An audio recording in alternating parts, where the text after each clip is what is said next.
Puisi. Puisi dapat dikatakan sebagai salah satu genre sastra yang menggunakan kata-kata yang estetis dan berirama. Puisi merupakan ungkapan hati atau pemikiran penyair mengenai berbagai hal dalam kehidupan ke dalam susunan kata-kata yang padat dan penuh makna. Memahami diksi dalam teks puisi. Ciri-ciri puisi. Yang pertama, memperindah kata dalam puisi digunakan majas. Yang kedua, puisi menggunakan pilihan kata berdasarkan kreativitas penyair. Yang ketiga, pengarang puisi baru tidak anonim. Yang keempat, secara lisan maupun tertulis. Yang kelima, tidak terikat aturan rima, jumlah baris, dan suku kata. Memahami diksi dalam teks puisi yang dibaca dengan kritis dan reflektif. Yang pertama, majas perbandingan.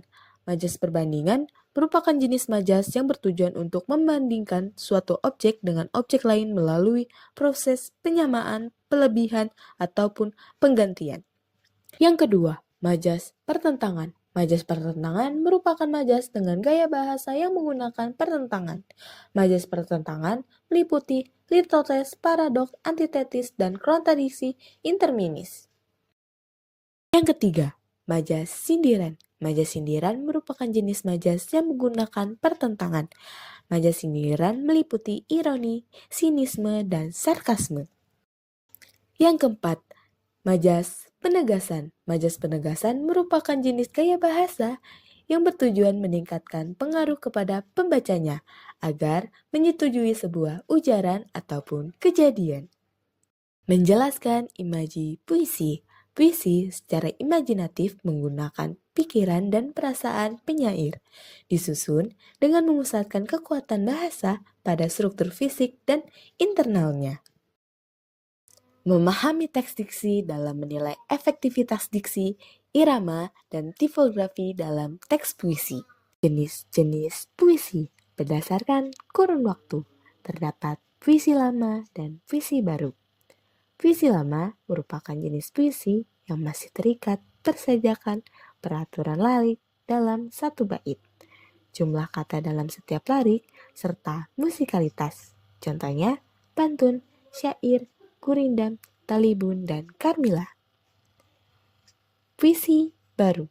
Puisi baru memiliki bentuk puisi yang bebas, tidak terikat oleh aturan yang lahir pada tahun 20-an.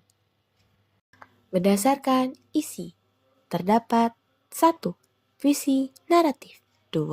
Puisi deskriptif, 3. Puisi lirik, 4.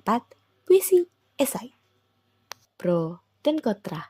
Dengan munculnya puisi esai menjadikan beberapa ahli sastra dan penyair memiliki pandangan yang berbeda. Mereka yang setuju berpendapat bahwa puisi Indonesia akan menyerupai dengan puisi Amerika pada tahun 2006.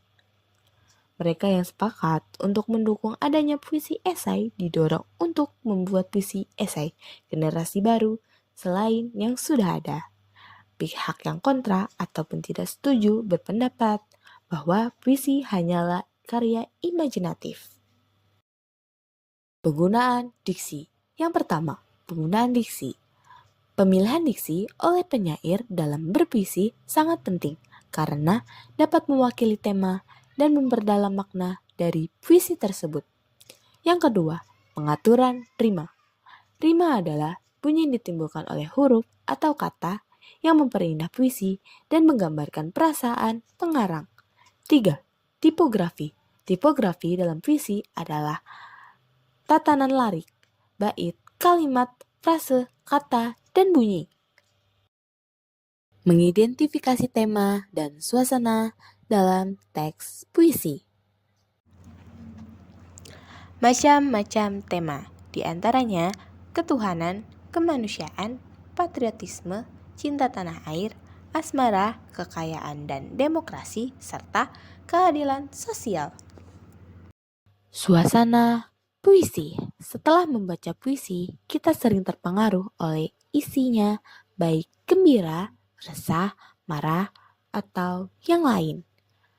Jika seseorang dapat terpengaruh perasaannya, berarti puisi tersebut merupakan puisi yang berkualitas.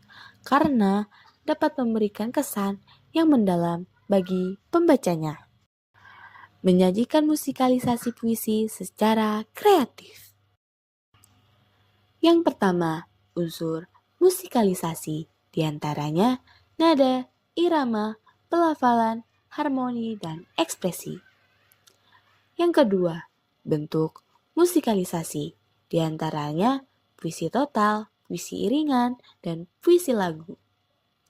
Yang ketiga, langkah musikalisasi, diantaranya menikmati musikalisasi puisi, memilih puisi, memahami puisi, menentukan irama, dan menampilkan musikalisasi puisi. Menulis tanggapan terhadap antologi puisi secara logis dan praktis. Tujuan resensi. Yang pertama, memberikan informasi kepada pembaca. Yang kedua, memberikan pandangan kepada pembaca tentang buku antologi puisi yang diresensi.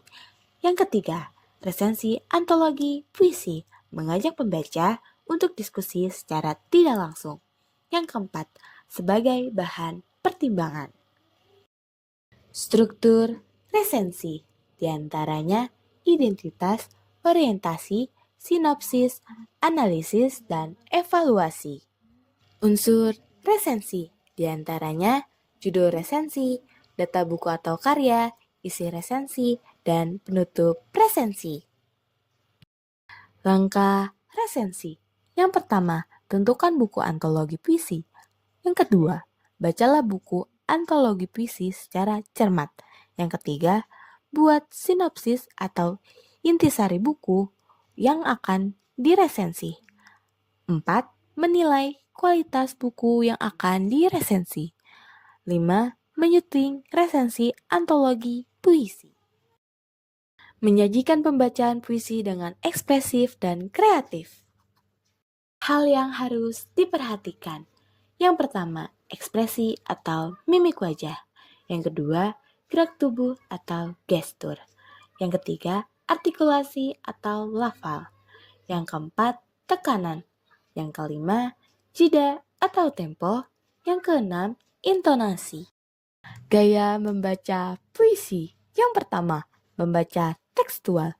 Yang kedua, pembaca deklamasi. Yang ketiga, pembaca teatrikal.